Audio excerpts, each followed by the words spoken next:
And what up? Welcome back.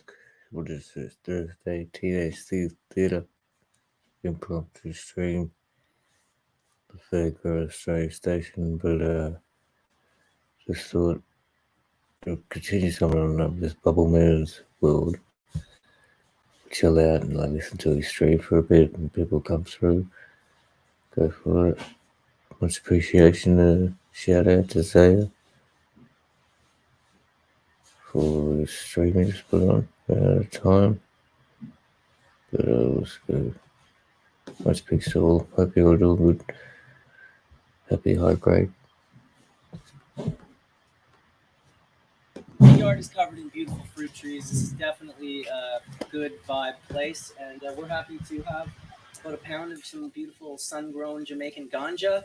That's sun-grown, tropical-grown glandular trichome heads for the Bubble Man and John to isolate using our water and ice extraction method. So John's been helping me for the last year or so, and he's a good assistant and an even better friend. So. And I can tell you right now, I've been puffing on this herb, and it is killer. I got a great buzz from it. Great medical effect. So awesome. Can't wait to get this resin in this. We brought the originals. Nice. Yeah, we brought the original bags. Most of you out there know that we have 3 levels of bags. We got our lights, our inexpensive model to get the newbie non-hash maker, or perhaps the guy that's kind of lost his way and he's gone towards this making oil with chemical solvents. The exposure is negative. The potential of blowing yourself up and burning your skin off your body is definitely there. And this is Ital. This is in Jamaica. This is Ital. There's no chemicals. This is just water and ice. So this is what we're here to do today. Isolate some resin glands. I'm gonna put the bags in the bucket and get this started. I so wish I could be joining you right now. I know, but see, the best part about it is I haven't smoked cannabis for 13 years because I smoke exclusively hash. I only smoke the active ingredient in the plant. And every once in a while, like in this particular situation where I have no hash, I'm feeling it a little bit. Are you feeling it a little bit? Well, you know what? I'm definitely feeling it because it's very tasty. Yeah, it smells great. So we're going to start with the 25 micron bag. We've got a bunch of people here and behind the camera. They're going to stay off camera, but I'm basically kind of talking to them while I'm talking to you guys. We're teaching them. Yeah, we're educating them, and then we're also learning ourselves because we're out of our normal environment. So we are in a high humidity, high heat, warm water environment. The herb, everything's different. A couple months ago, was it a couple months ago we were in Barcelona? Yeah.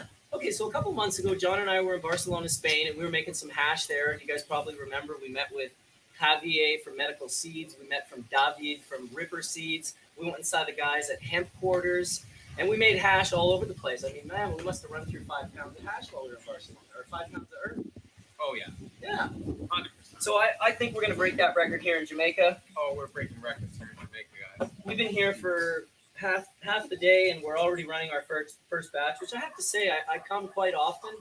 And it's always, you're not just going to land and just go make hash. You land, and then you kind of go get like go eat some Ital food, and then you go and you look for buckets, and everyone's got a bucket, but not so much available for you to have.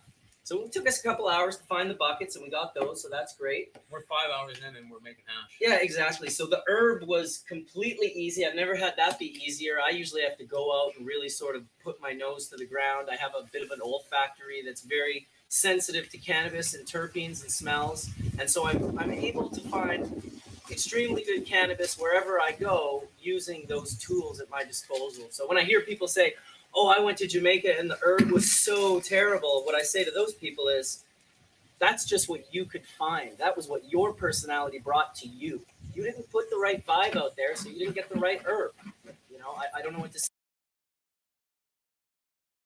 I won't interrupt him too much, but yeah, I think that's a little bit of a good point because obviously Jamaica's known world class for having the high grade top shelf cannabis for years and decades. So, and it will obviously be about that. He does talk about it going into a layer. You don't just go there and be like, just get off the plane and talk to the first person and act like everybody smokes weed because not everybody does. So, yeah, that's really.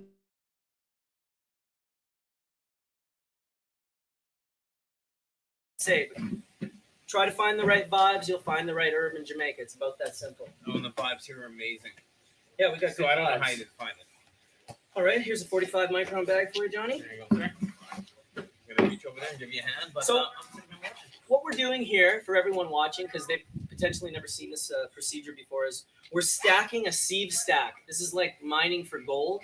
This is like, if you think of, these are screens and they have holes in them.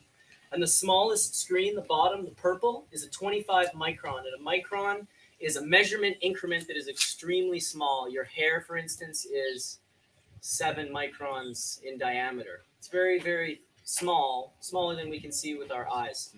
So we start with a 25, we go up with a 45, and each screen size from here on out is going to get bigger. And why that makes sense is because the holes need to be big, and then small, and then smaller, and then smaller. And what that does is it allows us, once we've separated off the material, once we've mixed all the ganja and the resin has broken free and sunk in the water, all we're going to do is pull these bags one by one and clean out the hash that's left on the bottom of the screen. There are variables to pay attention to. We want to make sure our water is extremely cold. This would have been better if we even left it in the freezer. If you have a freezer and it's sitting right there, or a fridge, of course, have it in there right up until the moment that you put everything in the buckets and you start mixing. Just quickly mention there. One thing that sounded good there, there's only like 2 so natural ingredients there, like cold water and high grade weed outdoor. So that's pretty good.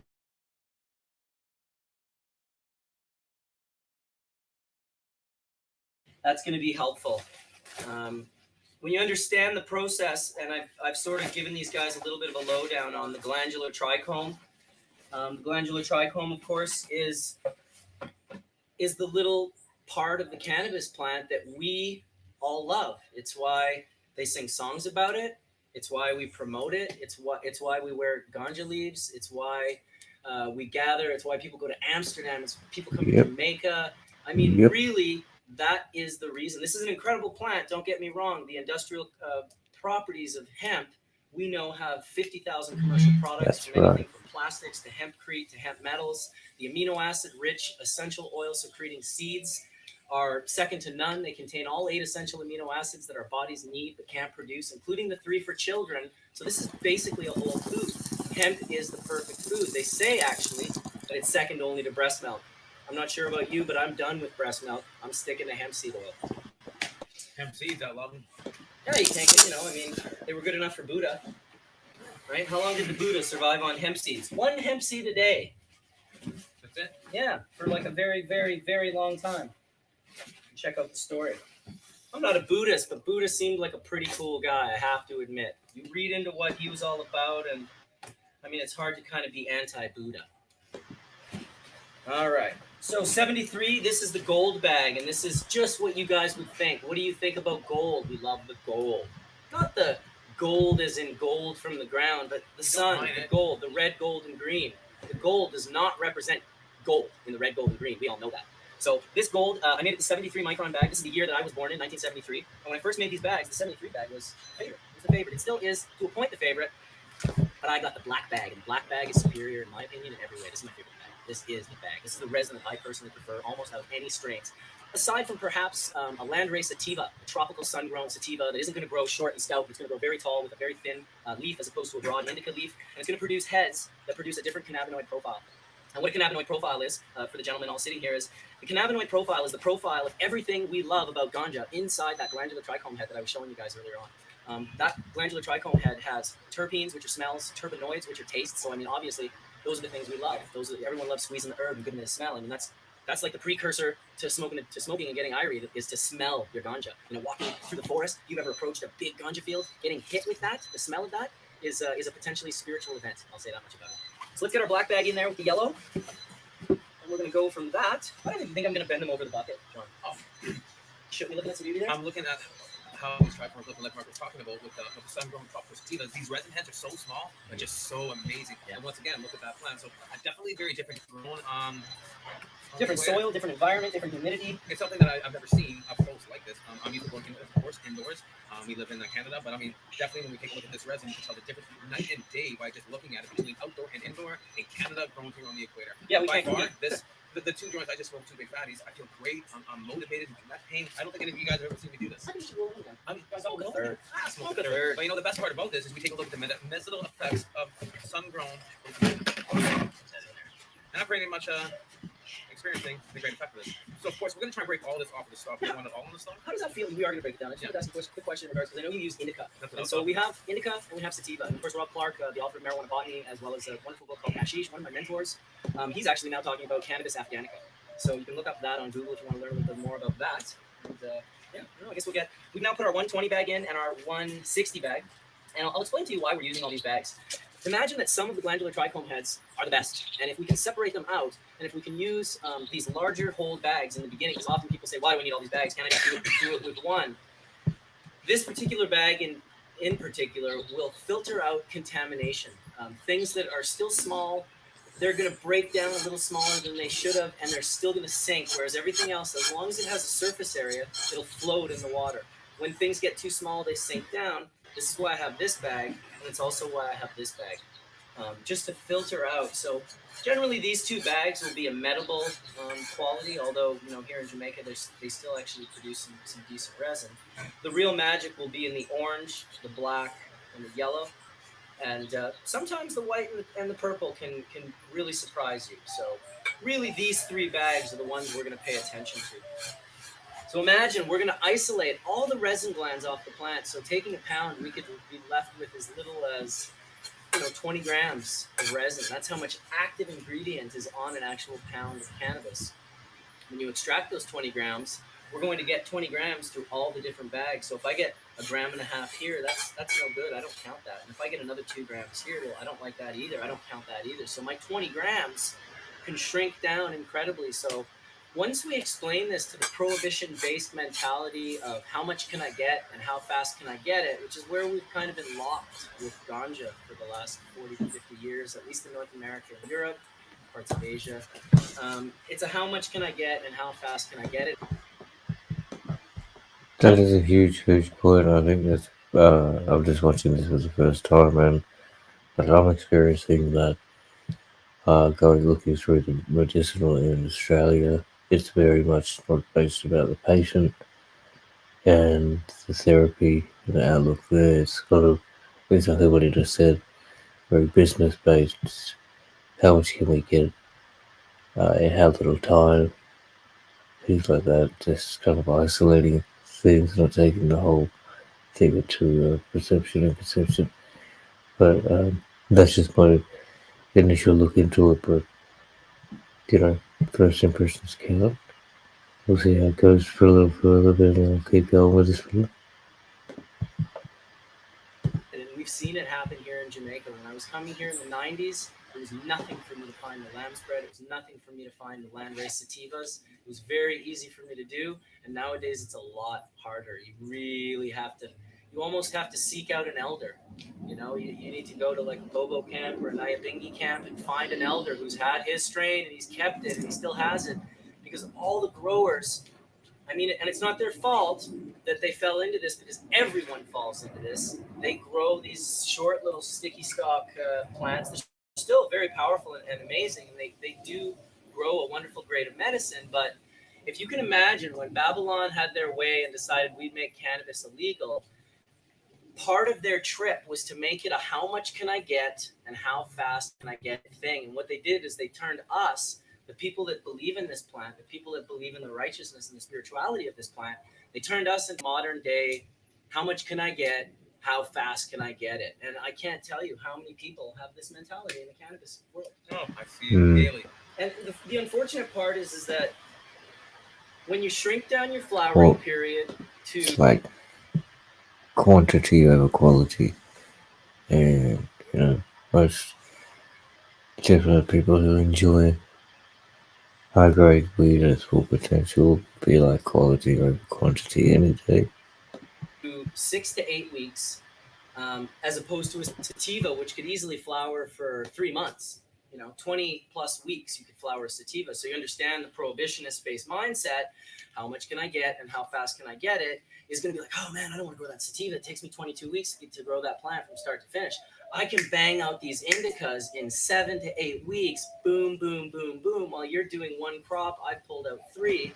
Nah, brother. That's great, nah. But what you're growing I just is found it. resin. Just put it on this. I want resin to is chill a through. profile, and that profile is going to offer you a medicinal Have a listen. benefit. And if you can imagine, the prohibitionists, as brilliant as they Learn were, something. they're evil.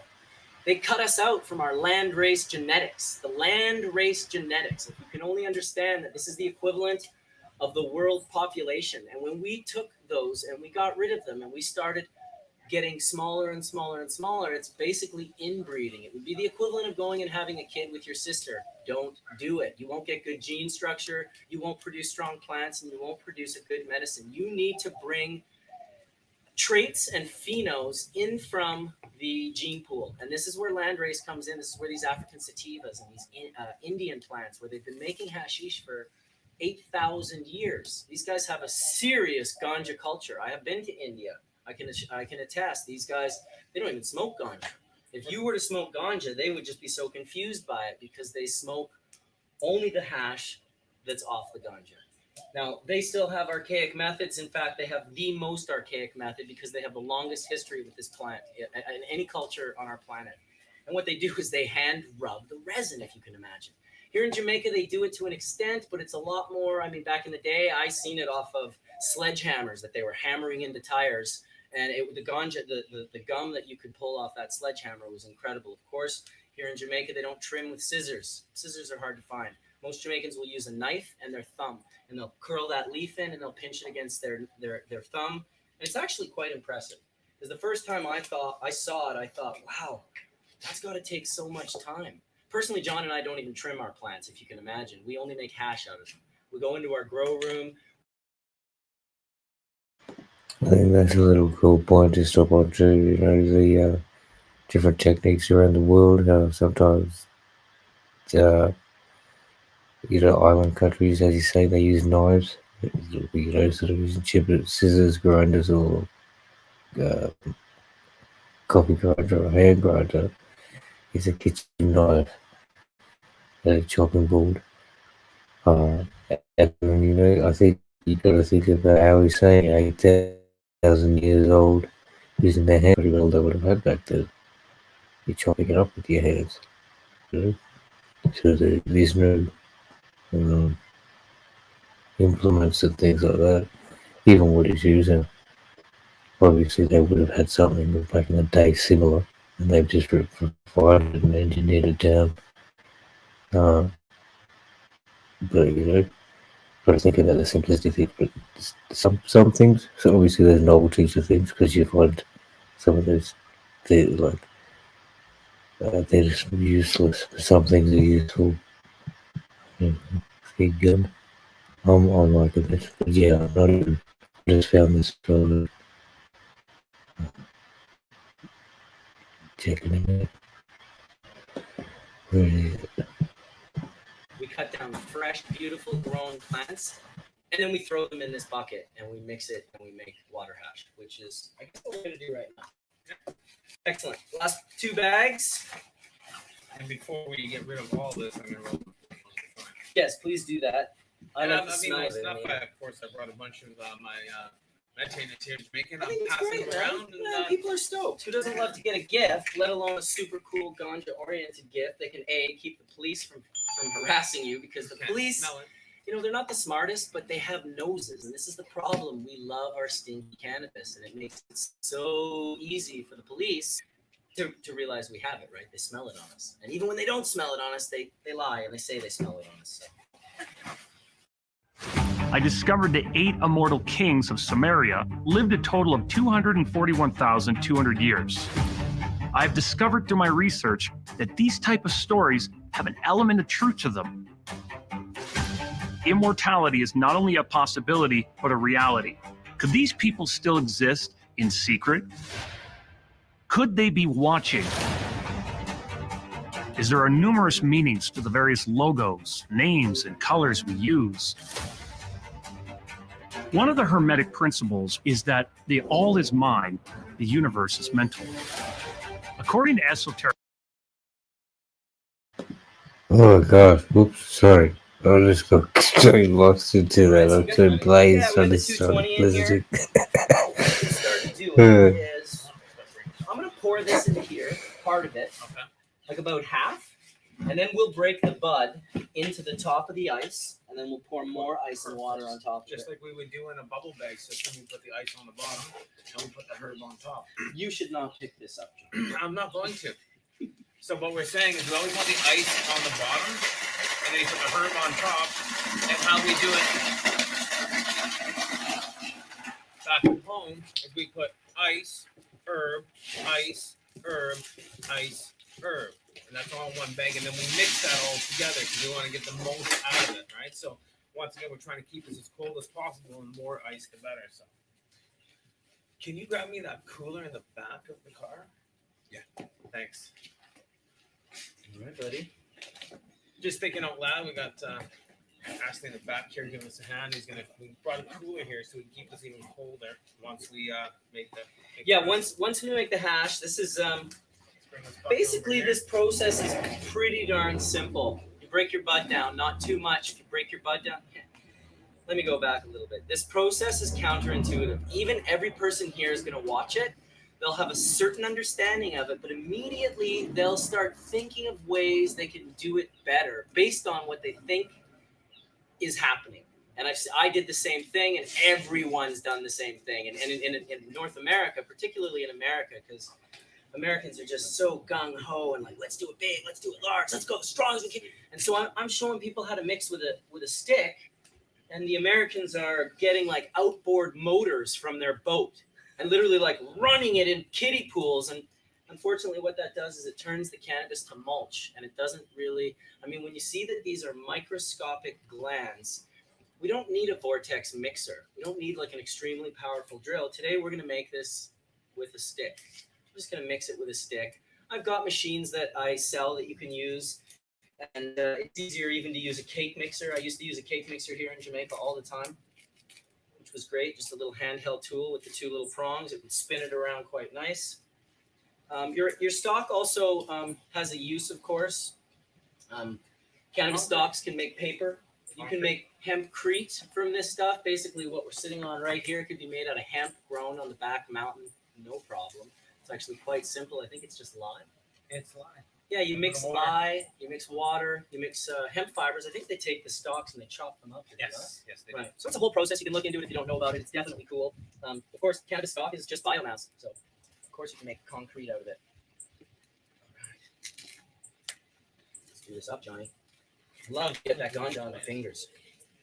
So this is how I get the extra medicated, because of course it goes through your skin because of oils and stuff like that. Absolutely. Rub a little coconut oil on your hands while you're doing this, or do it after you've got gum on your hands and rub coconut oil on. Well, that's a transdermal effect. That will actually bring those cannabinoids into your skin. And of course, your skin is an organ. It's the largest organ in your body. It's called the epidermis. And the epidermis, of course, is where we find quite a few Cb2 receptors. So a quick little science breakdown, so you don't, not to confuse anyone, but we discovered in the 80s and the 90s Cb1 receptors. I'm sure you guys heard about this. This is when they said they found receptors for THC in the brain, that we had receptors that bond, that the cannabis would bond to these receptors. So these were called Cb1 receptors, and they were found in a high concentration in the brain.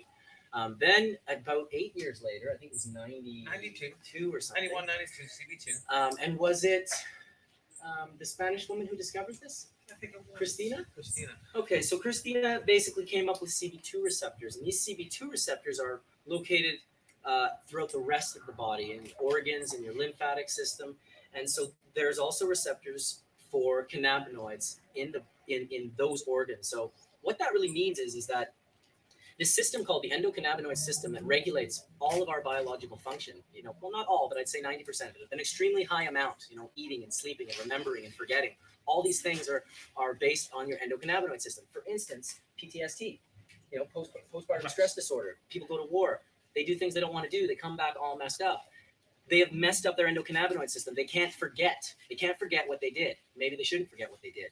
Either way, cannabis is very helpful for them to release that energy, release that tortured energy that they basically, some of them did it on their own, but a lot of those guys aren't bad people. They just got thrown into the army, and the next thing you know, they're in another country doing crazy things. So we know cannabis is extremely well for that, and that can be worked either through smoking, vaporizing, transdermal patches, decarboxylation of the cannabis, and then eating it. And we can discuss all these things a little later on. You want to tell them a little bit about decarboxylating, John?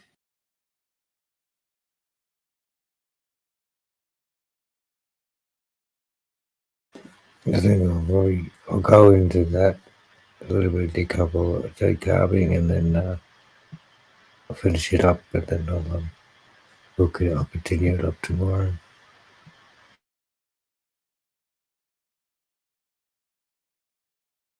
Decarboxylating, so it's basically activating the THC molecules of the cannabinoids to bind to receptors in your brain.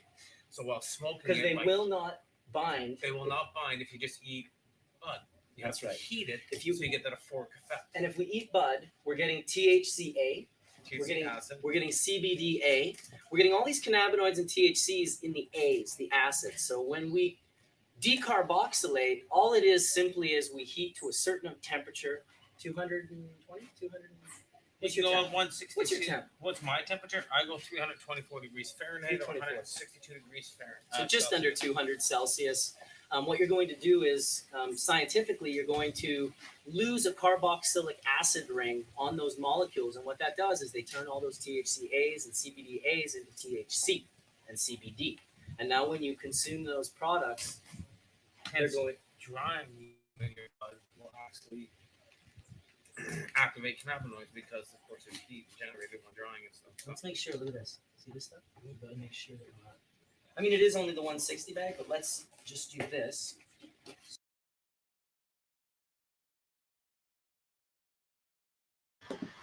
Yeah, so that's it, I reckon. Good information there to finish it off. So decarb, so you can digest certain temperatures, because otherwise it won't absorb.